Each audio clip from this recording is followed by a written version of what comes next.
pouquinho sobre liderança estratégica com Business Agility. Conforme foi dito, compartilhar um pouquinho do que eu aprendi, do que eu vivi e ajudar, se possível, vou ficar muito feliz e grato se no final tiver ajudado a outras pessoas aí a crescerem e conquistarem aí um espaço aí como um líder de equipe, como um gestor, enfim, crescer na carreira, alcançar outros ares. A ideia é ter foco em Business Agility. Eu acho que esse ano tem muito a ver o tema Business Agility dentro de agilidade, porque a gente está falando de negócio. A gente está falando em trazer retorno, a gente está num momento diferente de mercado, então eu acho que o tema também é oportuno nesse sentido, espero estar ajudando também neste lugar. Vamos lá, deixa eu começar a passar minha palestra aqui. Até uma correção, ó, acabei de ver aqui, ó. A gente vai fazendo e vai melhorando, né, sempre. Business Agility, eu acho que a melhor tradução para isso, ou pelo menos a tradução que eu tenho visto, é agilidade de negócios. Ali está o que é Business Agility, o que é agilidade nos negócios, mas a tradução que está se usando mais forte hoje em todos os lugares é agilidade de negócios. Então, me perdoem ali pela falha. Começar por isso, né? Vamos entender o que é essa agilidade de negócios, vamos entender o que tem de tão especial nisso. É só mais uma onda? É só mais um buzzword? Ou tem algo diferente aí? Tem algo que a gente pode realmente usar? E a partir do momento que a gente está usando isso, como é que isso pode ser relevante para a nossa carreira? Como é que isso pode nos ajudar a chegar no novo espaço, no novo lugar? Como é que a gente pode potencializar a nossa caminhada, a nossa jornada com a ideia de agilidade de negócios, né? Ou Business Agility. E para falar disso, é bacana a gente entender que existem muitas definições aí a respeito do que é a agilidade de negócios. Mas quando a gente fala de agilidade de negócio, tem que estar claro que a gente não está falando de nenhum método, de nenhum framework. Agilidade de negócios ou Business Agility não são métodos e frameworks. É um foco em negócios. A gente está olhando para negócios. E para entender como é que a gente chegou aqui, eu gosto de falar rapidinho um pouquinho dessa história, entender o que a gente viveu, que problemas a gente encontrou e por que hoje a gente tem que falar de agilidade de negócio, por que a gente tem que falar de Business Agility. Tem algumas referências que eu acho que são bastante importantes. Muitas foram ouvidas e faladas lá atrás e aí, com o passar do tempo, se perdeu. Algumas eu acho que vale a leitura até hoje. Tem um artigo ali de 1986, que é o The New Product Development Game. É um artigo que saiu na Harvard Business Review. É um artigo fantástico. E que vale até hoje a leitura desse artigo. Eu acho que ele traz grandes insights aí a respeito do que precisa ser feito quando a gente está falando de desenvolvimento de novos produtos, novos serviços, na hora que a gente está falando de inovação. Eu acho que, não só eu, né? Eu vejo algumas pessoas que trazem isso como sendo, talvez, o primeiro gatilho ali a respeito do ágil e tudo mais, vem desse artigo ali de 1986, vê que não é de hoje, né? Em 1988, a gente tem um estudo do MIT a respeito do toyotismo, de tudo que a Toyota fazia, de tudo que levou a Toyota pós-Segunda Guerra Mundial a ser uma das maiores empresas do mundo, uma referência em qualidade até hoje. Em 1988, a gente tem esse estudo que o MIT fez a respeito disso, que o MIT chamou de Lean, que também é uma das bases do que a gente traz aí do ágil. Então, eu acho que bebe dessa fonte também, desse estudo aí do MIT. Então, acho que duas referências, com certeza duas de várias, não foram só essas duas, mas essas duas, ao longo da minha jornada, elas foram importantes para mim. Acho que vale a pena olhar para a linha, acho que vale a pena ler esse artigo aí da Business Hardware Review. Ela existe esse artigo em português, tá? Se você procurar, você vai achar ele também em português. E em 1995, a gente tem o primeiro grande framework que ficou famoso, que foi o Scrum. Existem, né, alguns métodos e frameworks que foram criados na década de 90. O paper do Scrum foi em 1995, foi divulgado. É um paper que bebe de várias fontes, principalmente do The New Product Development Game. Se você ler o artigo e olhar para o Scrum, tem muita coisa em comum ali nesse lugar. Tem outras fontes que bebem. A Daily, por exemplo, ficou tão famosa dentro do Scrum. Já ouvi algumas referências que era uma prática feita dentro da Borland, uma empresa que foi muito famosa ali na década de 90 até 2010. Aí se falava muito dos produtos da Borland. O Delphi é um desses produtos da Borland. Era uma prática que foi criada lá dentro e depois descrita no guide, depois usada ali para o pessoal do Scrum. Então, é um lugar que se bebeu muita coisa ali. A gente vê muita referência vindo de lugares diferentes, né? Em 1999, a gente tem o livro ali, Extreme Programming Explained. Foi lançado esse livro. No Brasil, a gente começa a ver as primeiras ondas ali de pessoas olhando para o ágil ali, principalmente com o XP, o Extreme Programming. Tem referências de brasileiras que estão nativas aí até hoje, que já usavam antes da edição do livro. Depois a gente vê muita coisa dentro de universidade, olhando para livro. E deste conjunto de coisas que aconteceram ali, de 86 até 2000, tem aquela história toda de um pessoal que se juntou num resort e foi bater um papo a respeito do que eles estavam fazendo, perceberam muita coisa comum e resolveram se manifestar, resolveram escrever um manifesto a respeito do que eles pensavam. E ali a gente tem o Manifesto Ágil para Desenvolvimento de Software, lançado ali em 2001. Aí outra referência bacana, eu acho que é 2008, DevOps, que é um termo que emerge ali na Europa, num evento de infraestrutura ágil. Tem um slide famoso, né, que tem um muro, o pessoal de desenvolvimento aqui, o pessoal de operação ali. Lembra que naquela época não tinha cloud como tem hoje, né? Então, o pessoal de desenvolvimento jogando os pacotinhos e caindo na cabeça do pessoal de operação do outro lado, que estava desesperado ali, tentando fazer tudo ficar estável e escalar isso em produção, e pacotinhos de coisas novas caindo na cabeça deles. Ele fala que a gente precisava derrubar esse muro, conectar pessoas, fazer as coisas funcionarem de uma forma diferente. Nasce o termo 2008 ali, o termo de DevOps. 2010, a gente tem o lançamento do livro de Kanban. Em 2008, a gente tem, bacana falar também, a gente tem em 2008 ali o primeiro treinamento de Scrum oficial no Brasil, que aconteceu ali entre a semana do Natal, entre o Natal e o Ano Novo. Foi o Juan Bernabó que promoveu isso. Eu acho que a segunda geração de agilistas, ou pessoas que gostam de ágil, aplicam ágil, a trabalhar com ágil, foi em 2008. Eu fui treinado por esses caras, né? Alexandre Magno, Juan Bernabó, Alisson Vale, tantos outros que estavam presentes nesse treinamento. E que o Alisson Vale, você vê, 2008, ele já estava ganhando o prêmio de Kanban nos Estados Unidos. 2008, a gente tem bastante coisa acontecendo aqui no Brasil.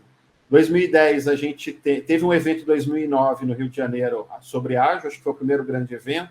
2010, a gente tem o Agile Brasil, foi em Porto Alegre, tive a honra de estar lá, e a gente tem o lançamento do livro de Kanban. Depois eu tenho até uma fotinha desse lançamento do livro aqui no Brasil. 2012, a gente tem o The Lean Startup. 2016, a gente tem um boom de agilidade no Brasil. Eu acho que não foi só no Brasil.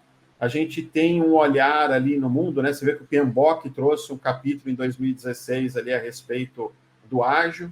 Então, acho que a gente tem uma explosão do ágil efetivamente a partir de 2016. Ou seja, quase 30 anos depois do primeiro artigo lá, que muitos fazem referência, a gente ouve falar ali disso. E uma das pessoas que escreveu o Manifesto Ágil, o Alistair, ele lança o The Heart of Agile, porque, na opinião dele, e eu concordo bastante com essa opinião, precisava fazer uma releitura a respeito do ágil. O ágil estava se perdendo, estava indo para um outro lugar, para uma outra direção, era preciso fazer uma releitura. E só em 2019 a gente começa a falar de Business Agility, que é o tema hoje da do nosso bate-papo aqui. Eu gosto de trazer um pouco dessa história, porque o que muitos entendem como agilidade de negócio, aqui está escrito certo, se faz, né, através de negócio, com olhar para negócio, mas há muita gente no mercado confundindo isso com agilidade em escala ou com a ideia de espalhar ágil, né? O espalhar o ágil é que eu vou usar o ágil no RH, vou usar o ágil além da TI, vou usar no jurídico, no financeiro e por aí vai. Isso é a ideia de espalhar. E o escalar significa eu vou ter vários times ali, eu preciso lidar com dependências desses times e tudo mais. Muitos trazem isso como sendo Business Agility. Eu discordo, tem acho que muitos autores que discordam disso, porque neste lugar ainda não está se falando de negócio. E eu acho que o que falta agora é a gente conectar isso com o negócio. Poxa, a gente evoluiu, a gente saiu da onde a gente estava, a gente conseguiu e aprendeu a fazer coisas que faziam mais sentido para esse momento em que a gente vive no mundo, principalmente pós-pandemia. Mas e aí, negócios? Como é que a gente conecta isso com o negócio? Cadê os resultados de negócio vindo disso? Acho que a partir de 19 a gente começa a olhar com mais força para esse lugar. Então, eu gosto de trazer aquele roteiro e falar um pouquinho disso para mostrar que teve toda uma evolução para a gente chegar neste ponto onde a gente precisa começar a olhar para os resultados de negócio que vão vir disso. Então, a gente tem ali, dividido aqui em 4 ondas, né? Os métodos leves, eles eram chamados de métodos leves na década de 90. Você tinha ali todo aquele processo tradicional de desenvolvimento de software, o ML e tudo mais. E o contraponto disso eram que eram conhecidos na época como métodos leves. O XP, o Scrum está aí, vários outros. O XP e o Scrum ficou mais famoso no Brasil. A segunda onda que a gente tem ali, a segunda década, né? Que a gente tem ali, a gente tem essa agilidade operacional, então a gente está falando muito de times até 2010 ali, olhar para times e tudo mais. A gente começa a ter a ideia de agilidade organizacional a partir de 2009, 2010 ali, quando a gente começa a falar dessa ideia de espalhar e escalar. Mas só a partir, eu acho que de 2019, que a gente começa a efetivamente olhar para negócios e entender a importância de conectar isso com o business da empresa, né? Então, a gente vem de uma coisa muito forte de sobreviver até 2019 e agora tem uma onda agora que é a respeito de prosperar, que conecta demais com esse momento, na minha opinião, que a gente está vivendo aqui. Bom, para falar de Business Agility, a gente precisa entender que a gente tem que responder às necessidades dos clientes. Eu acho que é o primeiro pilar do Business Agility. Para ele funcionar, a gente tem que estar conectado com essa ideia de ter foco no cliente. A gente também precisa estar ligado. Muita gente traz, quando fala de Business Agility, a ideia exponencial. Então, eu acho que o mercado, esse olhar para o digital é uma maneira de você conseguir exponencializar as coisas, e aí tem essa conexão toda. Hoje você vê grandes multinacionais pivotando o seu business, empresas que estavam ligadas a carro, hoje estão falando que fazem IoT, pessoas dizem que os dados que os carros vão coletar vão valer mais que o próprio carro. A gente começa a ouvir falar de upgrade de software dentro do carro, já tem carro no mercado aí, que sai com todas as funcionalidades, o modelo mais caro e o mais barato. O que acontece é que aquilo está desabilitado dentro do carro e você vai poder comprar upgrades. Você tem todo um mercado novo emergindo, tem toda uma série de ideias novas emergindo aí. Então, o Business Agility se conecta muito com isso, por esses dois motivos, né? Essa nova forma de pensar e de vender e a ideia do exponencial. E evoluir isso de forma sustentável.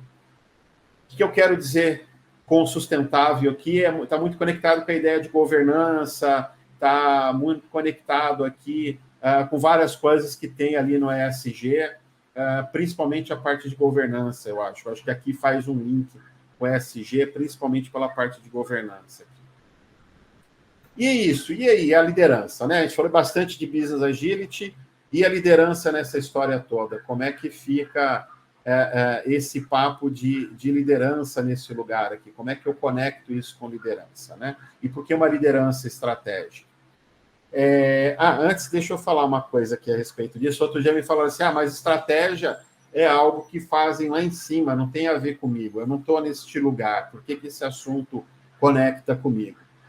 Bom, liderança, eu acho que está explicado, né? Eu gosto muito de olhar para a palavra liderança e pensar em saber lidar, aquele que sabe lidar com uma situação, com as pessoas e tudo mais.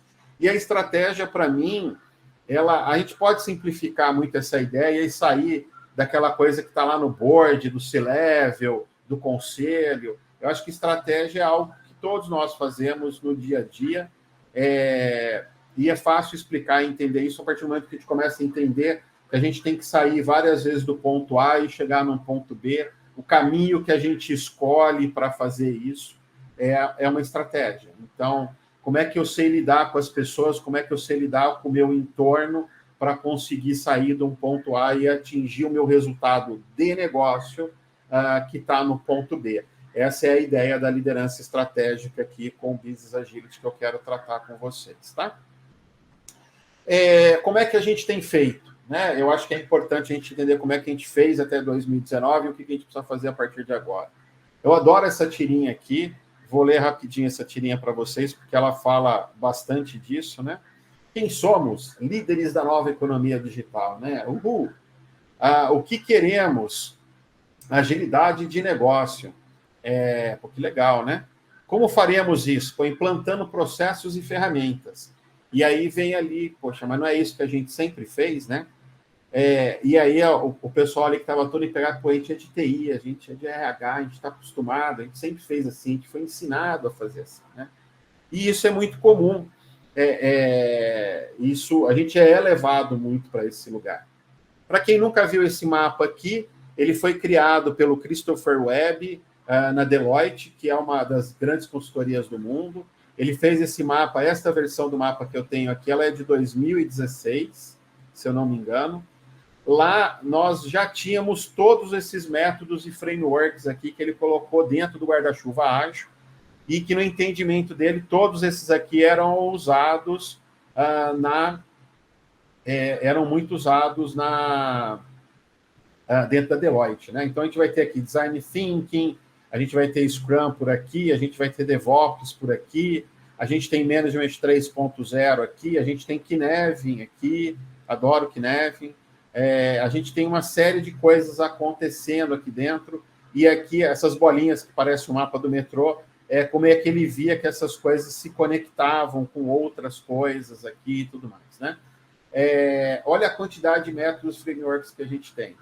E a gente vem para eventos como o TDC, e a gente tem que vir, a gente tem que ouvir o que está acontecendo, a gente tem que ouvir casos, a gente tem que ouvir experiências de outras pessoas, seja compartilhando, né, que é o que eu estou fazendo aqui, ou ouvindo, que é o que vocês estão fazendo ali. A gente tem que participar disso, a gente tem que ler livros, a gente tem que participar de treinamentos, tudo isso, esse aprendizado contínuo que a gente vai ter que fazer e que não vai até aposentar ou talvez depois continuar fazendo ainda, né? Tudo isso é muito importante. Mas isso muitas vezes nos leva àquela ideia de como a gente ouve uma palestra, a gente ouve um evento, a gente fica com aquela sensação de que aquilo é a bala de prata, aquilo vai resolver todos os meus problemas, é só eu pegar esses caras, ou a combinação de 2, 3 desses caras, e todos os problemas vão ser resolvidos, né? O que eu gosto de dizer é que é aquele modelo revolucionário, né? Não interessa o que tinha ali, estava errado, eu vou derrubar tudo aquilo, eu vou limpar o terreno e vou trazer um novo frame para lá. Eu vou usar um framework, um método ali, eu vou chegar com uma estrutura pronta, que parece rápida e fácil instalar, é tudo pré-moldado, eu só vou encaixar ali, e de forma mágica tudo vai acontecer. Esse é um modelo que eu acho que muitas vezes nós caímos na armadilha e buscamos isso. É uma armadilha que vem muito de uma ideia que traz essa coisa do ágil como quase sendo uma religião, né? E nos coloca num lugar que é difícil, né? Olha o esforço ali, eu tive que destruir tudo que existia para trazer algo novo. Muitas vezes, quando as pessoas não aceitam isso, é dito que é um problema de mindset, não tem um mindset adequado, não tem um mindset de crescimento. E se a gente trocar a palavra ágil pela palavra adaptação, eu gosto de dizer que, se é sobre adaptação, a gente tem que começar se adaptando primeiro ao lugar que existe e não tentar provocar um cenário deste daqui, né? Até porque ágil, se muito, é um meio para se chegar em um objetivo, ele não é o fim é a atividade que a empresa nasceu para fazer, né? É o produto, é o serviço que a empresa, são as dores que o cliente quer resolver. O ágil, ele, se muito, é um meio para nos ajudar a chegar lá, ele não pode ser nunca o fim. E é isso, assim, eu acho que o Business Agility ele é sobre abraçar uma cultura, que é a cultura do lugar que existe ali. É aquela cultura que já está ali. E eu quero trazer um pouquinho para vocês agora como é que a gente pode fazer isso. E como é que isso vai ajudar na sua carreira para você crescer, você se transformar e chegar lá. É importantíssimo que os líderes entendam e tenham consciência, né, do contexto que ele está. Eu vou falar um pouquinho de contexto, vou dar 2 exemplos, só 2 exemplos de milhares que existem quando a gente fala de contexto. Entender as narrativas. O que são narrativas? Narrativas são aquelas histórias que são ditas, que são entendidas como verdades. A gente chega num lugar e fala, nossa, ali eles estão falando aquilo, e eles acreditam naquilo, eles falam aquilo com segurança. Aquilo é uma narrativa, né? Para que a gente possa preparar histórias, storytelling, né? A ideia do storytelling é muito poderoso nesse lugar, para que a gente possa criar histórias ali que ajudem a gente a colocar em prática novos meios, novas formas de pensar que vão ajudar e vão se conectar com o resultado de negócio que nós precisamos ter. Se a gente tirar a ideia do resultado de negócio, a gente se perde nesse lugar. Primeiro, contexto. Vamos falar de contexto. Esse estudo aqui foi feito por um cara aqui de Campinas, onde eu estou, que é o Omar Branquinho. Gosto de fazer referência aos autores, importante. Esse estudo aqui é mais amplo. Quando nos nossos workshops lá, eu trago outros elementos. Aqui eu recortei 2 só. Indústria e empresas de tecnologia, né? Quando eu estou falando de indústria, vou pensar aqui numa mineradora de ferro, no caso de commodities ali, alguém que está minerando ferro, né? É um lugar que eles vão olhar muito para indicador. O indicador é muito forte no negócio deles. Por quê? Poxa, o preço do dólar faz diferença, o preço do minério de ferro faz diferença, o preço do combustível faz diferença. Poxa, eu preciso transportar esse minério aqui que eu acabei de extrair para a China, quanto é que está custando o transporte disso, como é que está o preço do combustível. Então, eles olham demais para isso. As tarefas que emergem e, por fim, eles olham para as pessoas, né? Quando eu estou no meio de tecnologia, a gente olha muito para pessoas e depois tarefas, e muitas vezes a gente acaba nem olhando, olha muito pouco para indicadores, né? A gente está muito acostumado a olhar para pessoas, pensar em pessoas. Poxa, mas se eu estou saindo daqui, estou indo trabalhar dentro de uma indústria, estou indo olhar para commodities, uma mineradora de ferro, tem que ter esse olhar, tem que ter esse entendimento e traduzir o que a gente está falando para indicadores e conectar isso com o business para que a gente consiga chegar lá, né? Outra coisa, gerações. Quais são as gerações que estão trabalhando na sua empresa? Essas gerações estão em que lugar? Elas estão lá no tático? Elas estão no operacional? Que geração está lá no C-Level? Quem são os gestores? Quem são os diretores? Quem que é o CEO da sua empresa? Se a gente olhar ali os baby boomers, pessoas que nasceram ali de 1943 a 1964, a gente vai ver que eles são muito focados em hierarquia. Eles foram criados nesse mundo, né? A geração X, ela já é uma geração que gosta de olhar para os pares e entender o que está acontecendo ali, mas elas são muito conectadas com a descrição do trabalho dela, o que o meu job description diz que eu tenho que fazer. A geração que nasceu ali, que são aquelas pessoas que criaram essas startups fantásticas, que hoje são as maiores empresas do mundo, né? A gente vai olhar esses caras aí, a gente vai ver, tem muita gente dessa geração X aqui também, mas tem muitas pessoas da geração Y também, aquelas startups dos anos 2000, tem muita gente que nasceu por aqui, né? Na década de 70 e tudo mais. Ele já é uma pessoa que não está muito conectado com o que o job description diz, ele quer fazer troca, ele quer fazer a coisa acontecer. E aí eu vou ter a geração Z, que é uma geração que está muito ligada aos talentos, né? Quais são os meus talentos, o que eu posso fazer aqui com isso?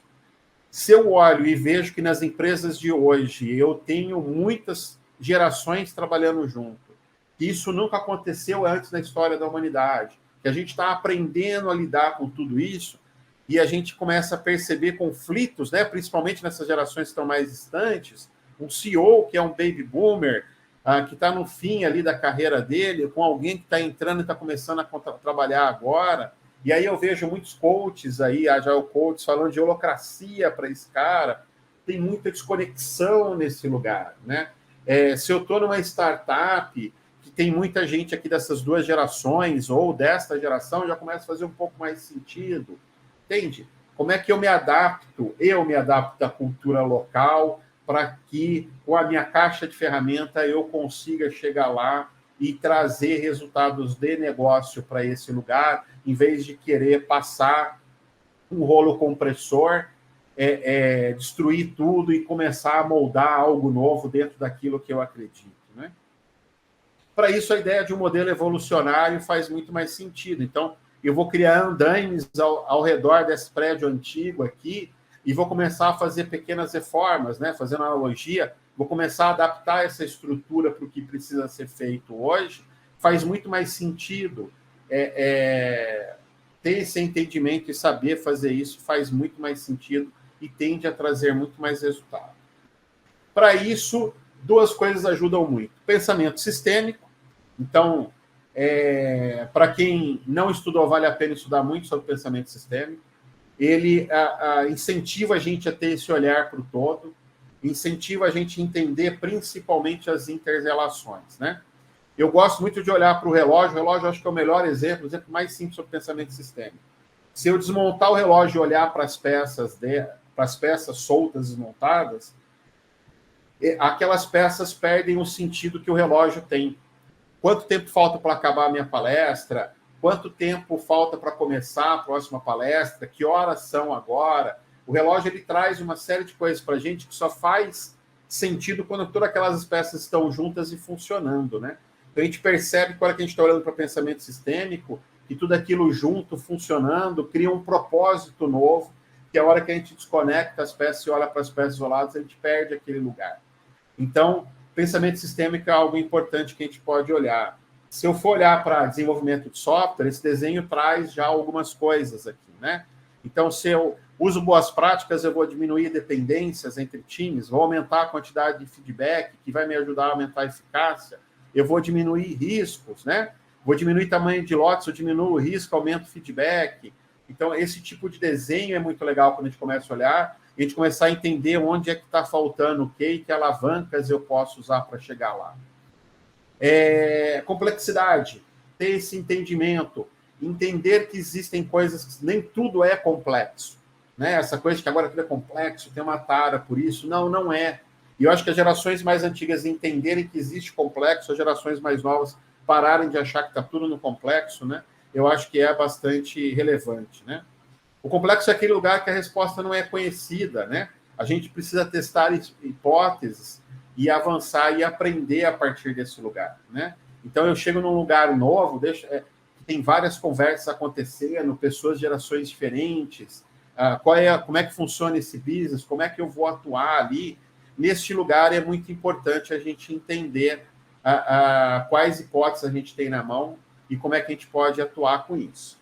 Para isso, o Kinevin traz lá no complexo algumas perguntinhas que são muito interessantes, que eu gosto muito. Quais mudanças podem alterar e afetar o nosso sistema, né? Como podemos monitorar esse impacto? Importantíssimo. Se eu tiver sucesso, como é que eu amplifico isso? E se eu falhar, como é que eu vou me recuperar disso? E para isso, para fechar aqui, trazer um pouquinho como é que a gente faz essa jornada, né?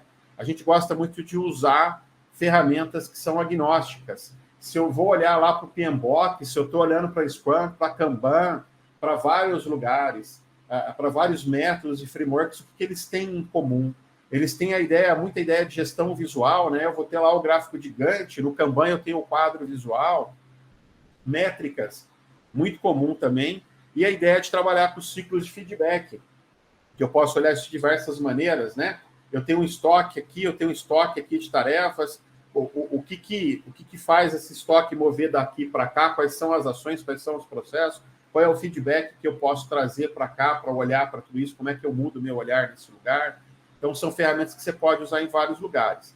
Gestão visual, Canvas, quadro Kanban, dashboard são gestões visuais. Métricas das mais diversas, né? Eficiência, qualidade, eficácia, métricas culturais. Existem várias métricas que eu posso trazer para a mesa. E os ciclos de feedback, que eu já falei um pouquinho, até das cadências a gente pode trazer nesse lugar também. E para que a gente faz isso? Para que a gente possa...